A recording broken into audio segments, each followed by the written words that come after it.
찬송가 380장 함께 찬양드리겠습니다.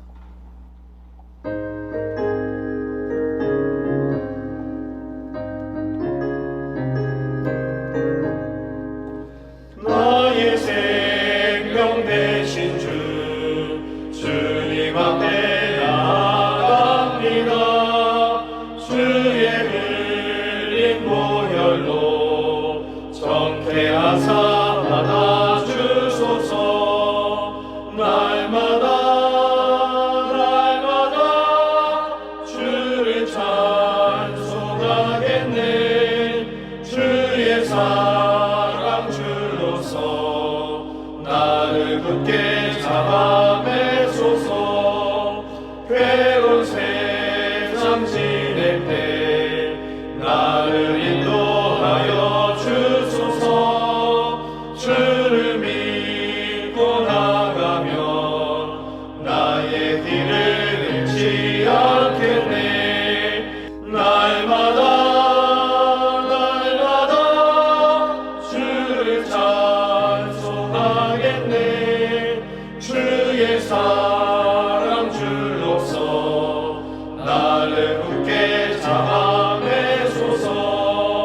세상 살아갈 때에 주를 더욱 사랑합니다.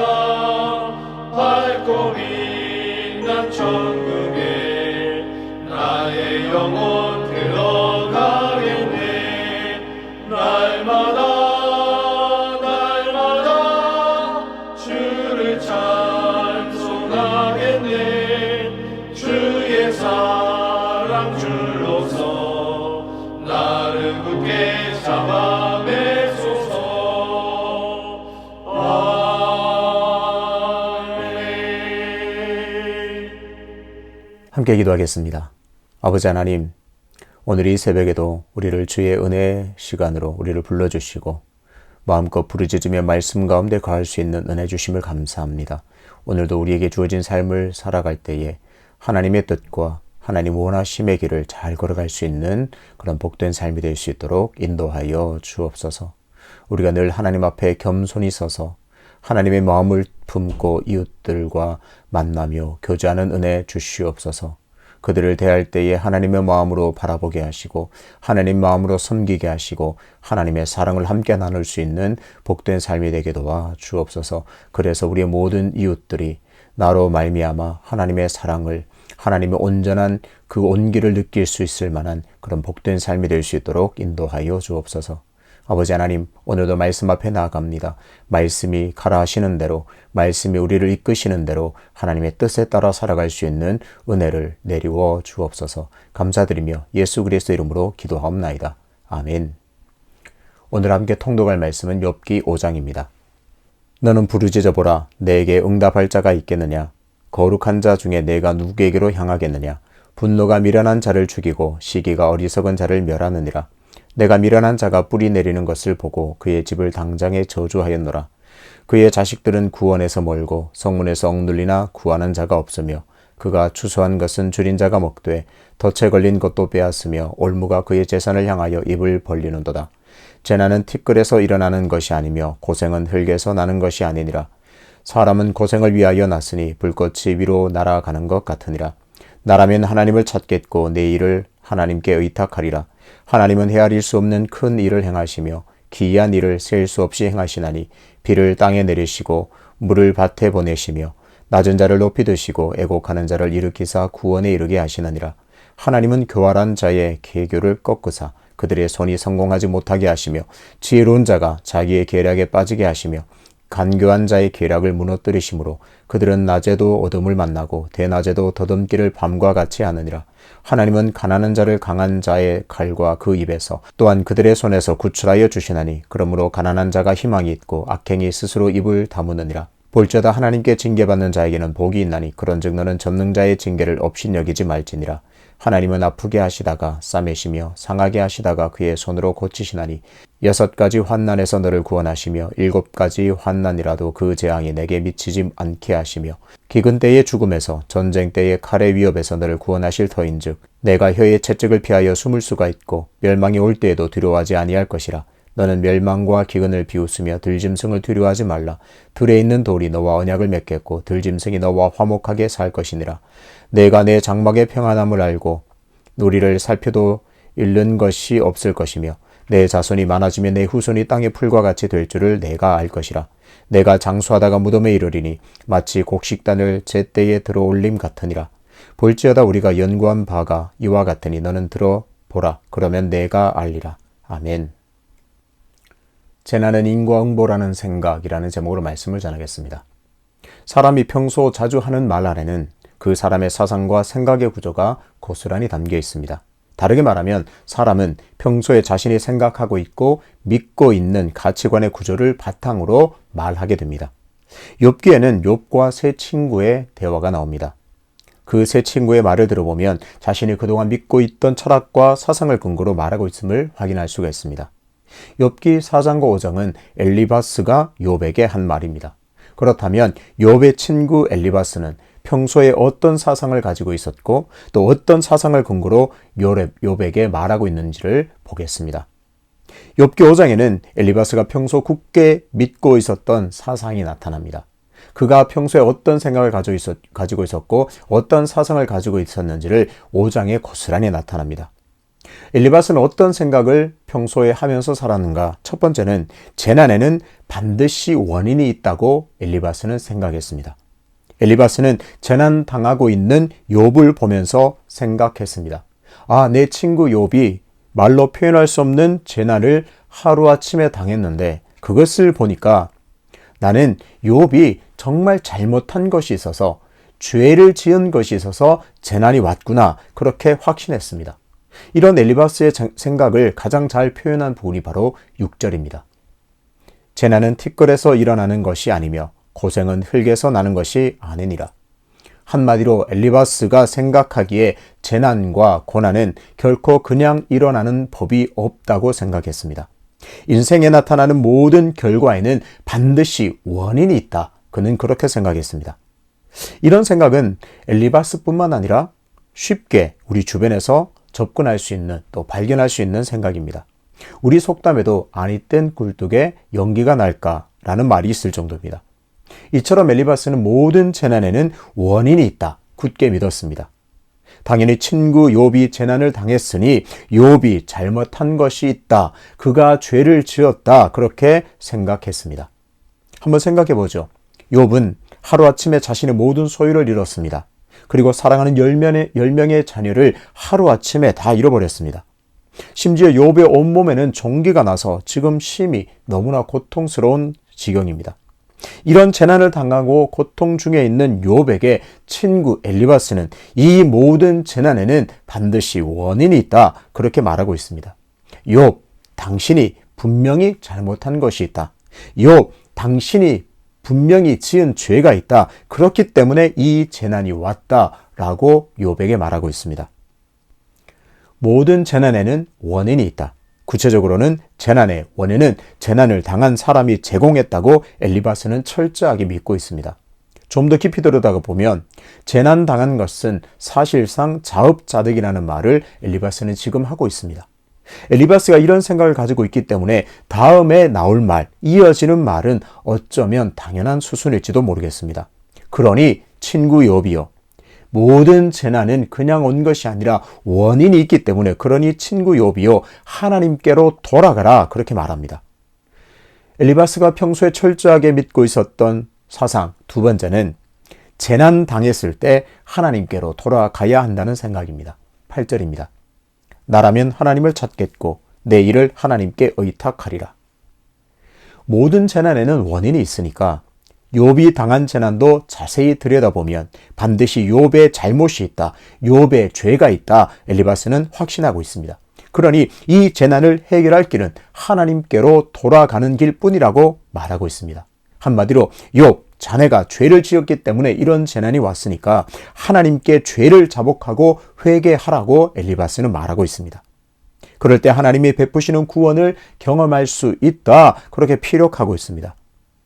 엘리바스는 욥에게 하나님이 어떤 분인가를 표현합니다. 욥이여, 그러니 너는 속히 하나님께로 돌아가라고 말하면서 하나님이 어떤 분인가를 표현합니다. 하나님은 크고 기이한 일을 행하시는 분이어서 교활한 자와 지혜로운 자와 간교한 자를 무너뜨리고 심판하시는 분이라 말합니다. 반면에 가난한 자를 강한 자의 칼과 그 손에서 구원하시는 능력의 하나님으로 표현하고 있습니다. 그렇다면 엘리바스가 생각하기에 욥은 어느 편에 속한 사람일까요? 낮고 가난하지만 하나님의 구원을 경험하는 사람으로 욥을 생각하는 것일까요? 아니면 강하고 교활하기 때문에 결국에는 하나님을 심판받을 자로 욥을 생각하고 있을까요? 앞부분과 연결해 봤을 때 엘리바스는 욥이 죄의 결과로 무시무시한 심판을 받기 전에 속히 회개하라는 의미로 보입니다. 좀 거칠게 표현하면 욥, 너 그러다 큰일 나. 빨리 죄를 회개하고 인정하고 하나님께로 돌이켜. 그러면 무시무시한 심판이 있을 거야. 그렇게 말하고 있습니다. 그렇다면 근본적인 질문을 해보겠습니다. 엘리바스는 지금 친구 욥에게 위로를 하고 있을까요? 저주를 하고 있을까요? 엘리바스가 평소에 가지고 있었던 세 번째 사상은 재난은 전능자의 징계라는 사실입니다. 17절을 보겠습니다. 볼지어다 하나님께 징계받는 자에게는 복이 있나니 그런즉 너는 전능자의 징계를 업신여기지 말지니라. 욥이 이런 무시무시한 재난을 당한 것은 하나님께서 욥을 징계하는 것이라고 엘리바스는 철저하게 믿고 있습니다. 무슨 말인가요? 욥, 당신이 잘못하고 죄를 지었기 때문에 하나님께서 징계하기 위해서 재난을 주셨다고 엘리바스는 말하고 있습니다. 그러니 하나님이 주신 이 징계를 가볍게 여기지 말라고 강력하게 충고하고 있습니다. 하나님이 주시는 이 징계를 잘 받아들여라 충고하고 있습니다. 그러니 속히 하나님께로 돌아가서 욥, 당신이 지은 죄를 깨닫고 회개하고 돌이키라는 말을 계속하고 있습니다. 그래서 욥이 자기 죄를 깨닫고 잘못을 뉘우치기만 한다면 하나님께서는 반드시 회복시켜서 밝은 미래를 허락하실 것이라고 말하고 있습니다. 예전에 사역하면서 그런 설교를 한 적이 있습니다. 질병은 죄의 결과가 아닙니다. 라는 주제로 설교를 했습니다. 설교 후에 어떤 나이가 많으신 권사님 한 분이 저에게 말을 전해왔습니다. 권사님은 평생 몸이 좋지 않아서 여러 곳에 질병을 앓고 살았습니다. 질병을 그야말로 달고 살았는데 늘 자신이 죄를 많이 지어서 그런 것이라 생각하며 살았다고 합니다. 그런데 질병은 죄의 결과가 아니라는 그 설교를 듣고 너무나 큰 위로가 되고 힘이 되었다. 감사의 말을 전해왔습니다. 인간은 살아가면서 너무 가볍게 또 쉽게 말하는 경향이 있습니다. 특히 상대방에게 자신의 철학과 사상을 근거로 내세워서 상처 주는 말을 너무나 자주 합니다. 나니까 이런 말을 해주는 거야. 나는 이렇게 믿어. 이렇다고 생각해. 그러니 너는 이런 일 때문에 이런 일을 당한 거야. 그런 종류, 그런 구조의 말을 많이 합니다. 엘리바스는 확고한 믿음이 있었습니다. 재난에는 반드시 원인이 있다. 재난과 고난을 당할 때 반드시 회개해야 한다. 재난은 하나님의 징계다. 엘리바스의 이런 확고한 사상을 한마디로 표현하면 인과응보적 사고라고 할 수 있습니다. 인과응보라는 말은 행위에 따라 선하게 결과를 받게 된다는 말입니다. 그러니 죄값을 반드시 치르게 된다는 말로 주로 쓰입니다. 네가 이렇게 된 것은 네가 다 이렇게 했기 때문이야. 그리고 죄값은 반드시 치르게 된다. 그런 말로 자주 사용하게 됩니다. 욥의 친구 엘리바스는 지금 당하는 욥의 모든 재난을 인과응보의 관점에서 보고 있습니다. 그런데 엘리바스가 하는 이 말을 자세히 들여다보면 엘리바스의 말을 주변의 다른 사람의 입을 통해서 많이 듣는 경우를 봅니다. 친구의 입을 통해서, 선배와 후배의 입술을 통해서 이런 인과응보적 사상의 말을 들었던 경험이 있습니다. 저도 많이 들었습니다. 예전에 교회 봉사를 하면서 실수로 교통사고를 제가 냈는데요. 어떤 분이 저에게 그런 말을 했습니다. 요즘 기도 안에서 그런 사고가 난 거야. 그 말을 듣는데 참 가슴이 아프고 좀 나름 큰 상처가 되었습니다. 만약에 엘리바스의 이런 말이 모두가 사실이라면 질병에 걸린 모든 사람은 심각한 죄인입니다. 사업이 어렵고 교통사고가 나고 자녀들이 다치고 국가적 재난이 있다면 그것은 정말 그야말로 심각한 죄 때문이라고 말해야 합니다. 과연 그런가요? 그렇다면 십자가에 달려 죽으신 예수님은 정말 흉악한 죄의 결과라고 말해야 됩니다. 엘리바스는 재난과 고난을 당한 욥에게 원인만을 생각하고 해결을 촉구했습니다. 우리는 너무나 자주 어려움을 당한 이웃들에게, 그런 지체들에게 원인 찾아주려고 해결사가 되려고 몸부림칩니다. 가만히 있어봐. 내가 원인을 발견해 줄게. 원인을 찾아줄게.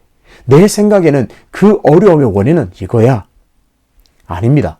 지금 욥에게 필요한 것은 따뜻한 위로입니다. 지금 우리가 해야 할 것은 원인을 찾으려는 헛된 욕망이 아니라 하나님의 마음으로 그 사람을, 소중한 그 지체들을 위로하는 일입니다. 이런 재난이나 고난을 당한 지체들, 형제들에게 우리가 어떻게 해야 하는가를 로마서 12장 15절은 지금 우리에게 가르쳐 줍니다. 즐거워하는 자들과 함께 즐거워하고 우는 자들과 함께 울라. 재난은, 그리고 고난은 인과응보라는 생각을 먼저 자신에게 적용하는 일을 멈추십시오. 내가 이런 일을 당했는데 내가 죄 때문인가 보다. 그리고 다른 사람에게 적용하는 일을 멈추십시오. 당신 이런 일을 당하는 거 보니까 원인은 여기에 있는 것 같아. 그런 말로 상처 주는 일을 멈추십시오.